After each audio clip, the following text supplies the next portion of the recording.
Soy Serena Brigidi, soy doctora en antropología de la medicina y soy experta en cuestiones de género, interseccionalidad y salud.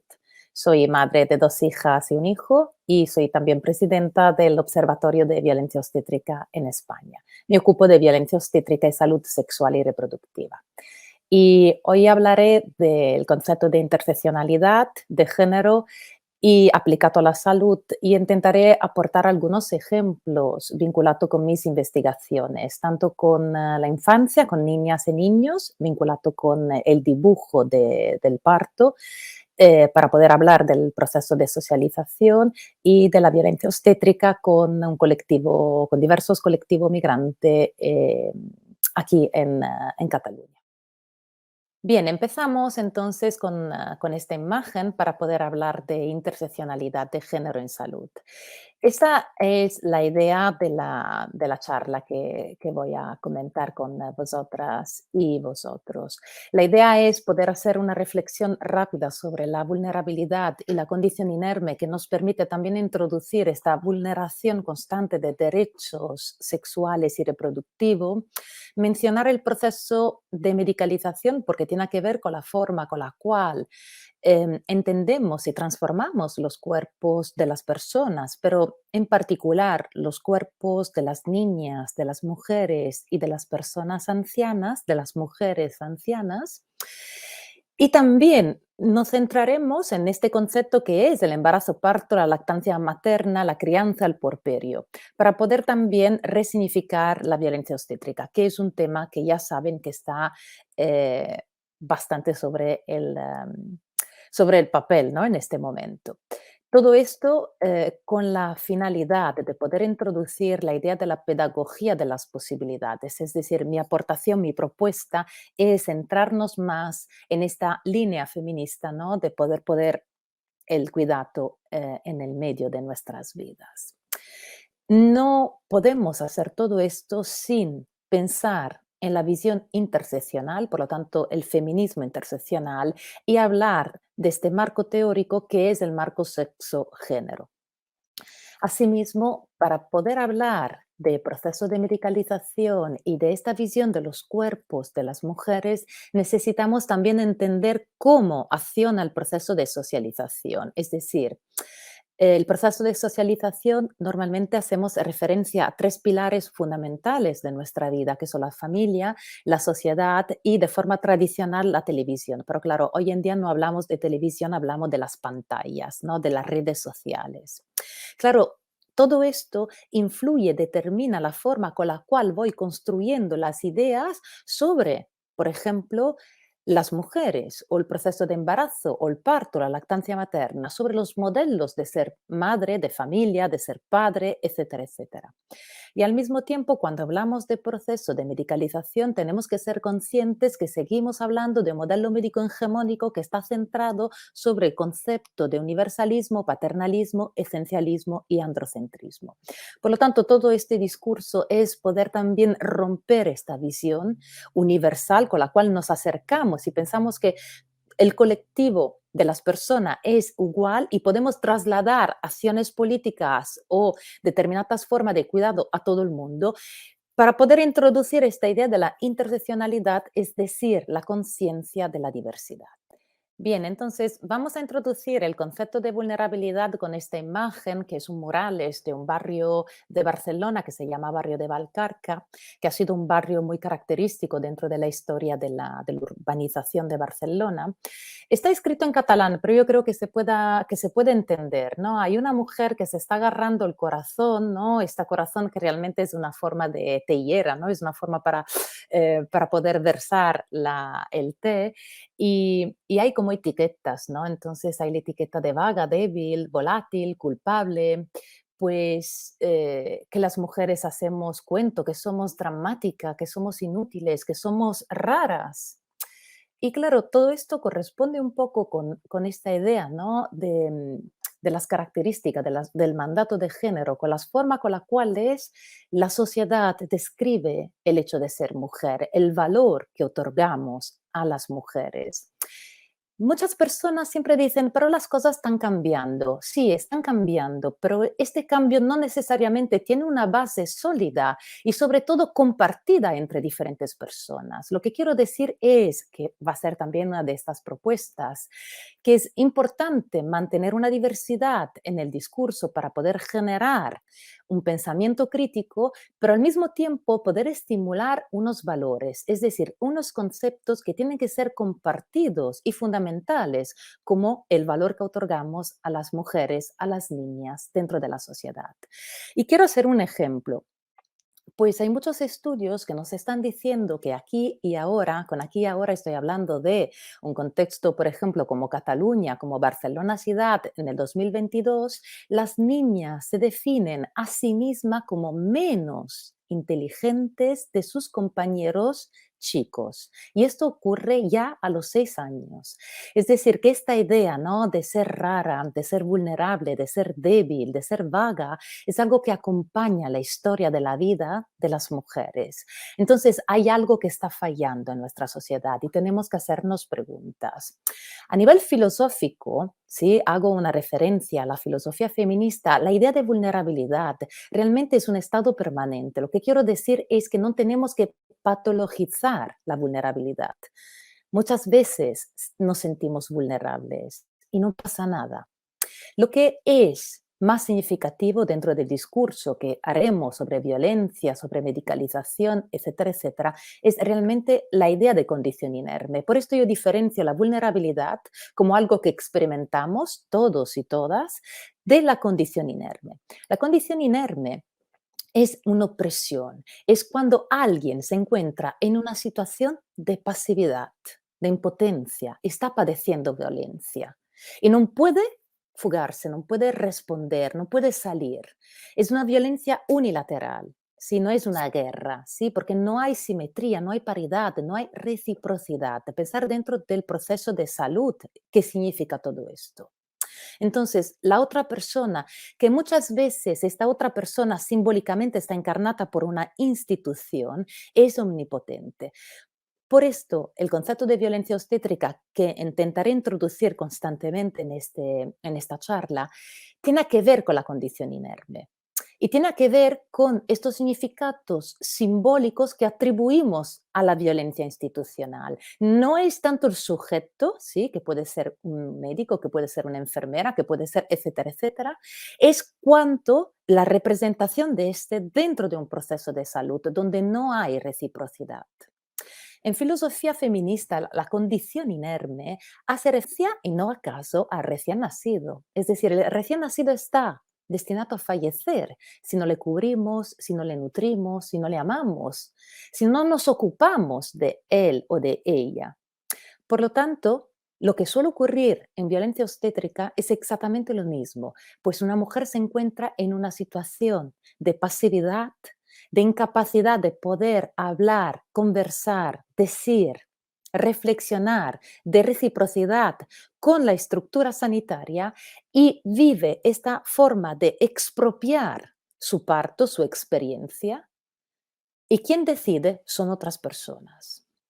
Todo esto tiene que ver con el proceso de medicalización. No entraré en los detalles del proceso de medicalización, cómo, cuándo y por qué. Simplemente decir que cuando hablamos de medicalización estamos hablando de un proceso que ha vivido toda la sociedad, en la mayoría de sociedades en el mundo. Y esto significa poder comprender, explicar, justificar, elaborar, categorizar un cuerpo a partir de una visión médica.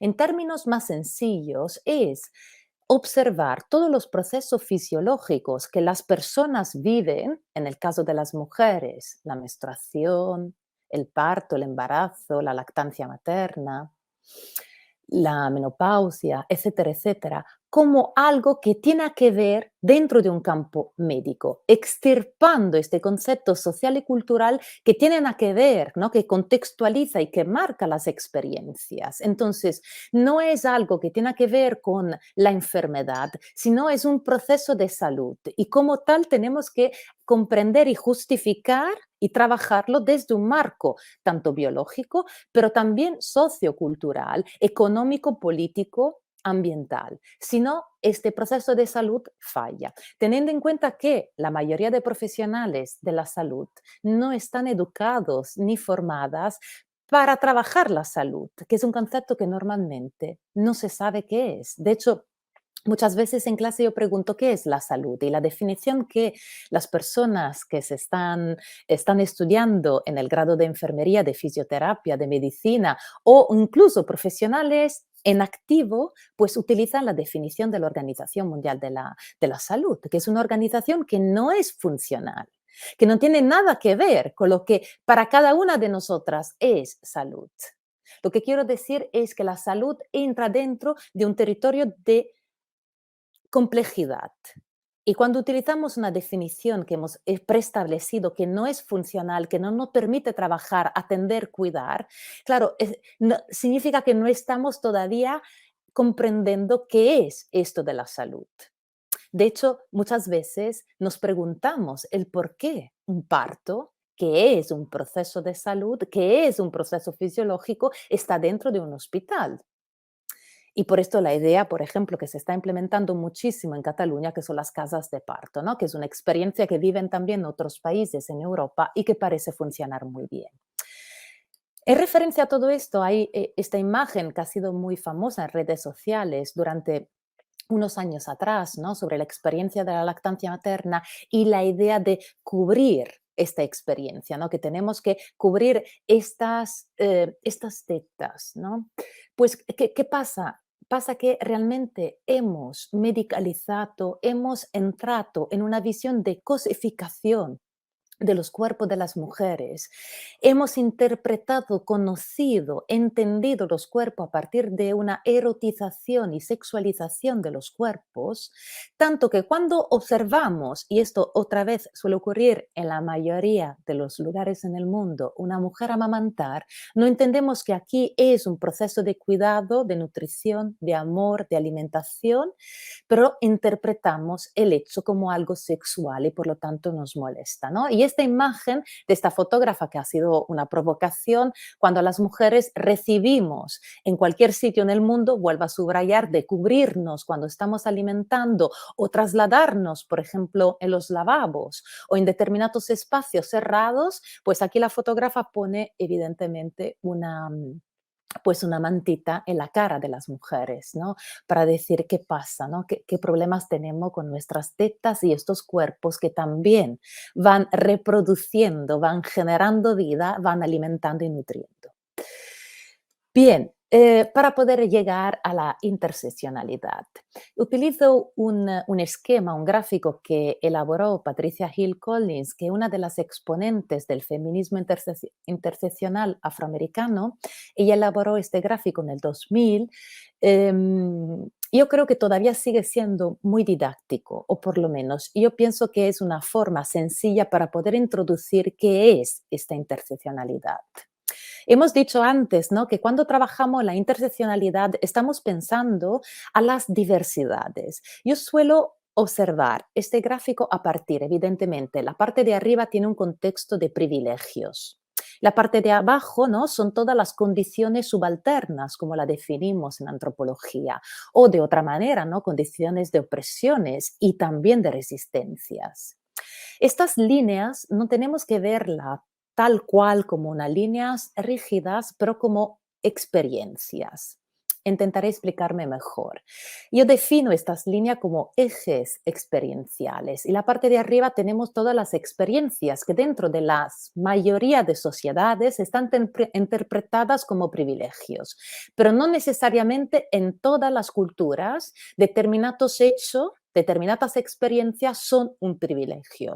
Pensamos, por ejemplo, en el primer eje, ¿no? Que es la cuestión de género, el definirse, autodefinirse o ser reconocida como una mujer o como un hombre.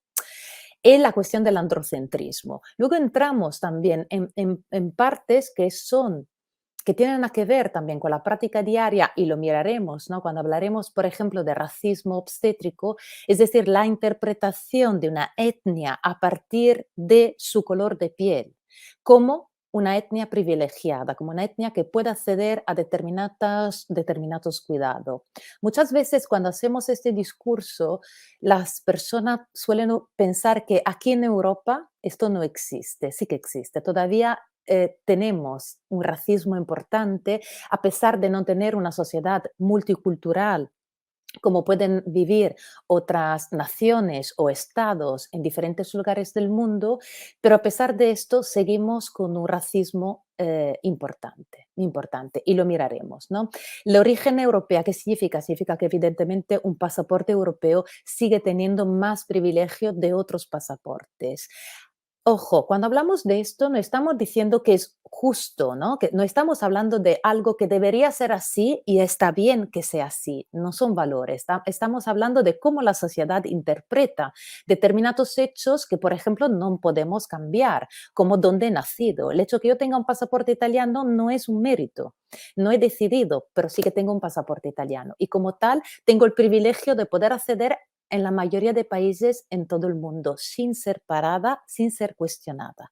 Además, he nacido caucásica, blanca, ¿sí? Con ojos azules, rubia. Esto tiene un significado muy específico en la mayoría de partes del mundo. Aunque, claro, hay que decir, por ejemplo, que hay otro eje que pueden ver, que aquí pone colorism, es decir, la tonalidad de piel. El hecho que yo sea muy blanca, esto también es un privilegio en muchas partes del mundo, pero en otros contextos a mí no me dejan entrar o soy más expuesta probablemente a una violencia por mi color de piel.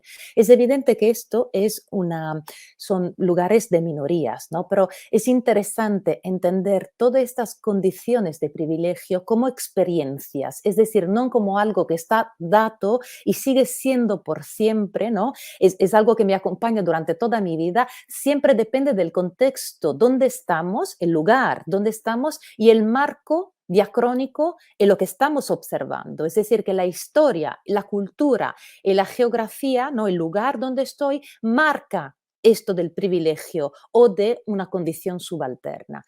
Hago un ejemplo. Claro, ponemos aquí, bueno, Patricia Hill Collins pone aquí que la fertilidad es una condición de privilegio, sin duda alguna. Yo empecé mi charla diciendo, bueno, he tenido 2 hijas y un hijo. Claro, no les comenté si lo he tenido, si he adoptado o si he sido madre biológica, pero es evidente que en nuestra sociedad esto sigue siendo una característica de privilegio. Pero no podemos decir que la fertilidad es una experiencia que dura a lo largo de toda nuestra vida. Sabemos perfectamente las mujeres, ¿no? Que cuando la fertilidad acaba, el proceso de medicalización nos hace ver como personas que ya no somos útiles, que ya no somos importantes dentro de la sociedad. Es decir, que esto ya en mi vida va cambiando, va generando otras experiencias. Además, el contexto de la fertilidad, si lo ponemos en otros lugares en el mundo, pues no es un privilegio, sí, es una opresión. El hecho que yo desde a los 12 años me pueda reproducir y tener un hijo detrás de otro, sí, porque vivo una condición constante de violencia, porque he sido casada de muy joven, sí, y hasta que pueda quedarme embarazada porque no tengo acceso a ningún medio para prevenir y la posibilidad de decidir ser fértil no es un privilegio. Claro, entonces todo esto lo tenemos también que contextualizar, como le decía. Luego hay una parte más interesante también, que es la credencialidad, es decir, cuánto es importante dentro de nuestra sociedad y cómo hemos transformado la experiencia en el sentido de un saber hacer, de las habilidades.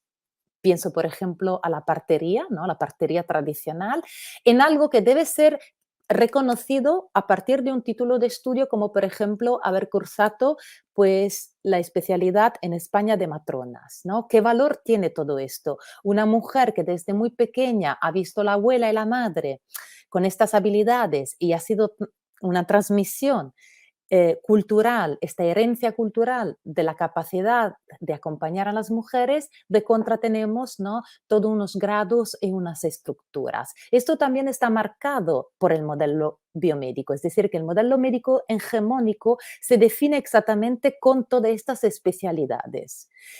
Y la habilidad y la experiencia siempre están observadas como algo de inferior. Lo que es interesante de este discurso del privilegio y de las formas subalternas, que son también resistencias, es también entender el hecho que no es lo mismo, que es una frase que en antropología hemos aprendido a utilizar cuando nos encontramos frente a situaciones de salud, enfermedad, prevención, cuidado. ¿Qué queremos decir con no es lo mismo? Queremos decir que si yo accedo a un servicio sanitario aquí y ahora, a pesar del hecho de ser extranjera, de definirme, de autodefinirme como migrante, sigo siendo una persona con un determinado privilegio, porque tengo una tarjeta sanitaria, porque tengo un domicilio, porque puedo acceder y puedo expresarme, aunque no lo haga muy bien, pero puedo entender y las personas me pueden entender. Y no es lo mismo si soy una mujer racializada, si tengo un cuerpo que no es, entre comillas, considerado funcional, porque tengo una diversidad, ¿sí? Visible, evidente. No es lo mismo si no soy una mujer atractiva, joven. Es decir, no es lo mismo. Todo esto no es que se suman, cuidado, ¿eh? En la interseccionalidad no sumamos estos ejes. Entendemos cómo todas estas situaciones generan una amplificación en determinadas circunstancias. Por ejemplo, hemos llevado a cabo durante el COVID una investigación bastante peculiar con madres de clase alta, privilegiadas. Durante el COVID se encontraron con sus trabajos, con un sueldo alto, con sus trabajos de responsabilidades, elegido porque habían estudiado, porque han tenido suerte en la vida, etcétera, etcétera. Entonces, estamos trabajando con este colectivo que normalmente no se estudia, porque fijaros como la clase, desde siempre la clase económica marca, ¿sí? El interés de la ciencia. ¿M? Entonces, bueno, por circunstancias, hemos optado para observar lo que estaba ocurriendo dentro de las casas de la familia de estas personas que de costumbre no han sido jamás mencionadas dentro de la literatura científica y nos interesaba saber cómo se redistribuía las relaciones de género dentro de estas familias durante el primer periodo de COVID, es decir, el lockdown, ¿no? Cuando hemos estado encerradas durante los primeros 2 meses. Claro, lo que hemos visto enseguida ha sido cómo estas mujeres, incluso a nivel de espacios, ¿no? Porque los espacios también nos revelan mucho sobre la ausencia de perspectiva de género en la sociedad. Y estas mujeres de repente se encontraron a trabajar en espacios de confín o compartidos y el despacho, la sala que había sido adivita a despacho dentro de la casa, se había reservado para él. Han sido todas parejas heterosexuales. De entrada, no lo han dicho, pero el trabajo de él era más importante de ella, a pesar del hecho que ella en muchas situaciones ganaba más y tenía un trabajo de más privilegios y más responsabilidades. Así que ella se encuentra a trabajar la cocina en el salón conjuntamente con las niñas y los niños que estaban haciendo clases virtuales. Es algo que imagino que a la mayoría de nosotras les suena. ¿Qué pasó? Pasó que también ellas se encargaron de todas las relaciones con el cole, de los deberes y también de la facilidad, de facilitar el contacto, la conexión virtual durante las clases. ¿Qué más ocurrió? Que además de los deberes, pues ella también se ocupaban del cuidado. El primer periodo ha sido. Parece que no nos hemos olvidado, pero ha sido bastante esquizofrénico también para las personas que no han sido profesionales de la salud, ¿no? Todo este desconocimiento se había traducido en desinfectar todo, cambiarse enfrente de la puerta, el abrir la puerta de casa parecía casi ya encontrarse con una situación de muerte, ¿no? Entonces, también todos estos aspectos, los guantes, las mascarillas, los horarios de salida de los niños y las niñas que han sido una locura, lo gestionaba ella. Y luego también había la educación física, es decir, este momento de actividad que se hacía hacer a las niñas y los niños, pero también a nosotras mismas. Además, habían las manualidades. Es decir, lo que quiero decir que de repente una mujer que siempre había sido acostumbrada a delegar a otras estructuras de cuidado institucionales o no institucionales para poder gestionar esta conciliación, entre comillas, se encuentra cargada de una situación que hace explotar. De hecho, una frase que utilizamos mucho para definir todo esto ha sido la dignidad del tiempo, que muchísimas mujeres decían es que ya no tengo dignidad. Y esto entra dentro de una visión interseccional, es decir, se amplifican determinadas categorías en una situación extrema como ha sido el COVID. Otra imagen que desde mi visión representa perfectamente la interseccionalidad y no solo en términos de salud sexual y reproductiva, esta imagen de Laura Dodson cuando ella empieza a fotografiar 100 mujeres desnudas, ¿sí? Con sus tetas. Y aquí tenemos efectivamente, ¿no? Las mujeres que tienen unas mamas pequeñas o grandes que han sido reconstruidas o que hay una amputación por una mastectomía, mujeres que han padecido un cáncer, mujeres que están embarazadas, mujeres que tienen un pezón más grande o más pequeño.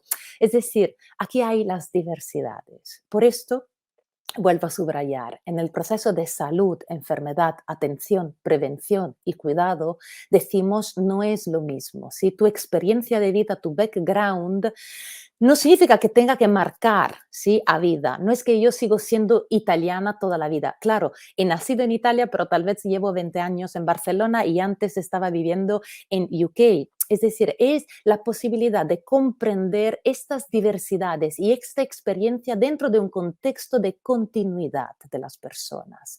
Es esto lo que se intenta hacer constantemente cuando hablamos de interseccionalidad en salud, comprender que las personas son muy diversas, proceden de contextos diversos, tienen una visión de la salud, de enfermedad y de la atención vinculada con su forma de expresarse, con su cultura, con su familia, con su sociedad, y que evidentemente hay que encontrar un punto de conciliación entre un sistema biomédico y estas visiones individuales. Pero fijaros, todo esto no solo ocurre con personas que son extranjeras, porque esto muchas veces pensamos que toda esta diversidad está vinculada con personas extranjeras. No, está vinculada con cada una de nosotras. Cada vez que hacemos un juego en clase con personas autóctonas y preguntamos, ¿qué opinas tú del proceso de salud? ¿Cómo defines tú la enfermedad? Etcétera, etcétera. Tenemos experiencias y definiciones completamente distintas. ¿Esto por qué? Porque somos personas distintas. Por esto la introducción de una perspectiva interseccional y el concepto de este mecanismo entre el sexo y el género, ¿no? Que nos permite aportar profundidad. Todo lo estamos haciendo para mantener un nivel de equidad en salud. No estamos trabajando para la igualdad, ¿sí? Evidentemente, en este sentido, son iguales, deberían ser iguales los derechos, que son derechos fundamentales, pero luego estamos intentando desarrollar programas y políticas de forma ecua, ¿sí?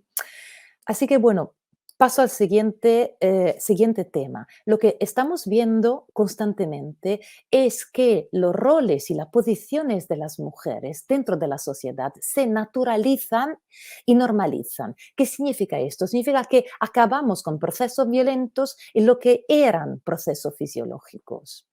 Por otra parte, encontramos una falta de referentes culturales, históricos, y que realmente la historia de las mujeres está construida a partir de las ausencias. Por esto me gusta mucho toda esta serie de esta artista, de Paula Rego, sobre aborto, porque realmente pensar cuántas veces, además de Frida Kahlo, que ha sido la única que hemos conocido, ¿no? En el marco incluso escolar, hemos representado, dibujado una experiencia que muchísimas mujeres han vivido. Y que, fijaros, realmente no sabemos el porcentaje, ¿no? Porque todavía a nivel mundial esto no lo conseguimos. Es decir, que incluso la estadística no nos acompaña por las dificultades que se pueden imaginar, ¿no? No es sencillo declarar ya en un contexto aquí y ahora, ¿no? Declarar de haber abortado. Imaginaros en lugares donde hay una persecución. La falta de referentes es evidente y es constante y es muy importante introducir el arte, el teatro, las imágenes para poder cambiar las ideas que las personas pueden tener.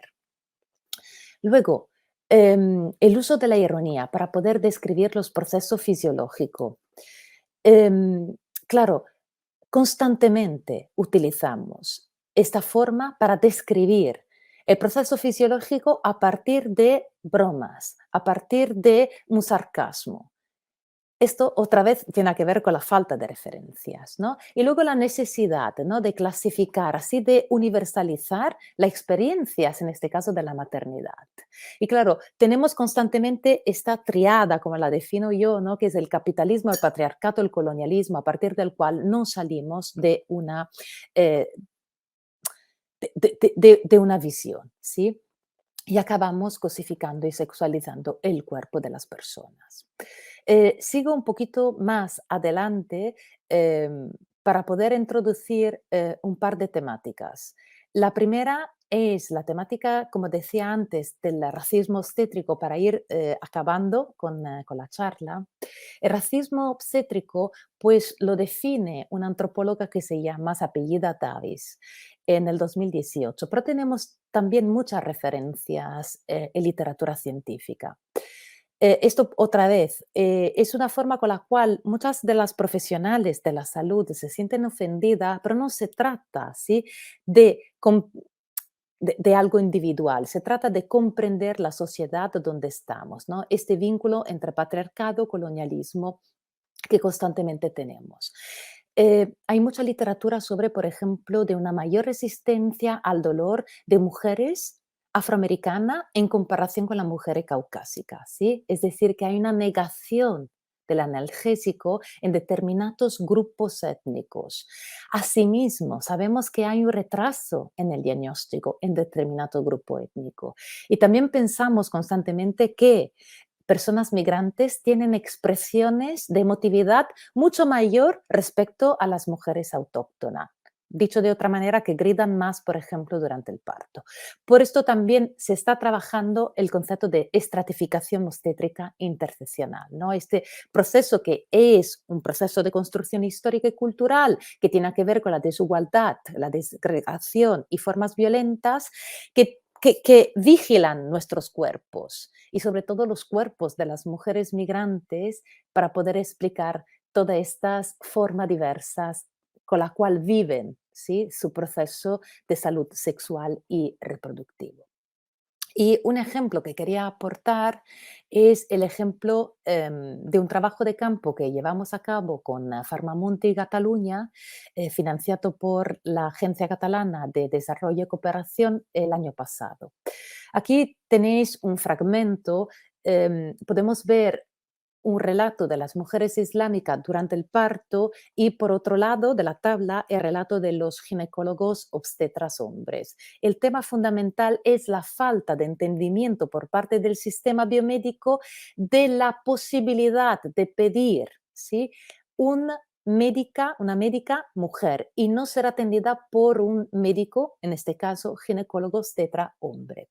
Como pueden ver, hay una falta de entendimiento y siempre se justifica todo esto, pero la interseccionalidad nos permite profundizar, no solo pensar que evidentemente estamos en un tema de respeto absoluto por ella, ¿sí? Por su religión y porque por la autonomía del paciente, pero que también hay una ausencia de formación en ginecología y obstetricia.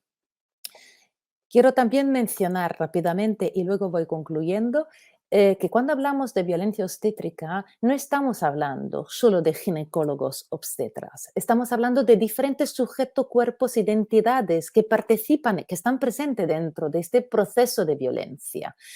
Por lo tanto, tenemos a las mujeres, porque no solo las madres hemos padecido violencia obstétrica, pero también las mujeres, porque es un proceso que va tocando toda nuestra salud sexual y reproductiva.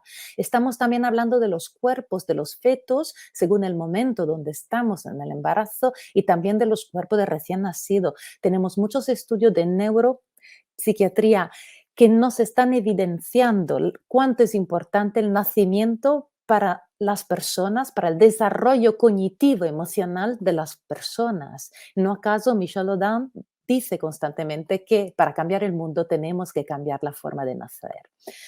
La violencia evidentemente se repercute sobre las personas que están acompañando, que están observando el parto, pero también sobre los familiares.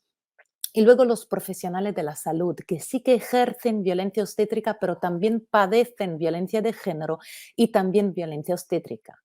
constantemente. Hay que incluir en este discurso la estructura sanitaria y todas las formas burocráticas.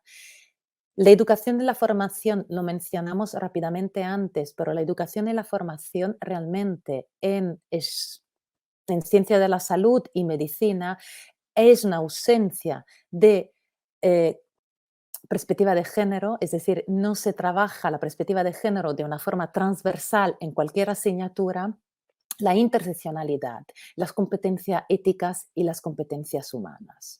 Y luego el proceso de socialización que hemos comentado antes, ¿no? Es decir, cómo vamos construyendo una maternidad, un parto, cómo lo transmitimos, cómo lo definimos. Así que acabo mencionando una propuesta, ¿no? Que es la propuesta de la pedagogía de las posibilidades. Para mí es necesario poder generar espacios de escucha, porque claro, necesitamos justicia, ¿no? Y esta justicia se tiene que convertir en una acción política.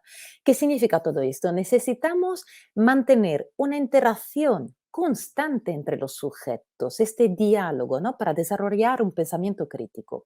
Y si no hay, se transforma simplemente en una recolección, por ejemplo, de violencia obstétrica. Y el problema es que cuando recolectamos sin generar una acción política, perdemos la unicidad y todas las experiencias se unifican dentro de un modelo de un sujeto mujer universal que tiene que ver con este modelo médico hegemónico. Entonces, es muy importante exponer la unicidad, la diversidad de las narraciones. Y luego otro punto es mantener una formación en una educación sobre la presencia, que es otro concepto clave en antropología, ¿no? Para decirlo en términos más biomédicos, la presencia tiene que ver con una capacidad de escucha activa, con estar. No estoy haciendo nada más, no estoy pensando en nada más, te estoy escuchando, te estoy atendiendo, te estoy cuidando. Es evidente que para llevarla a cabo necesitamos reivindicar tiempos y espacios dignos para profesionales de la salud. Y luego educarnos a la memoria, ¿no? Tanto a nivel material y inmaterial de los documentos, pero también con esta posibilidad de credibilidad, ¿no? Tenemos que reconocer el valor de la voz, de la expresión de las personas, sobre todo de las mujeres, y otorgarle credibilidad. Porque si no, evidentemente la violencia se silencia. Y luego la crítica, ¿no? Porque la justicia, como decía antes, no está solo construida de la observación de las reglas, sino también de la presencia de los valores. Es lo que marca la diferencia. Y esta capacidad crítica es la constante capacidad de observar los sujetos, que son personas, que son lugares, que son tradiciones, implicada en un escenario concreto.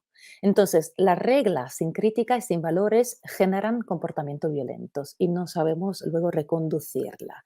Y luego la complejidad, ¿no? Que también mencionaba antes, todo lo que acabamos de decir, ¿no? De la vulnerabilidad, de la condición inerme, del proceso de medicalización de estos cuerpos que están cosificados, sexualizados, nos hacen pensar que falta una complejidad, faltan herramientas, incluso de pensamiento teóricos, para poder indagar, que tienen que ver con la interseccionalidad y con el género y que nos permitan explorar esta complejidad. Así que esta es la propuesta que quisiera compartir con vosotras. Muchas gracias.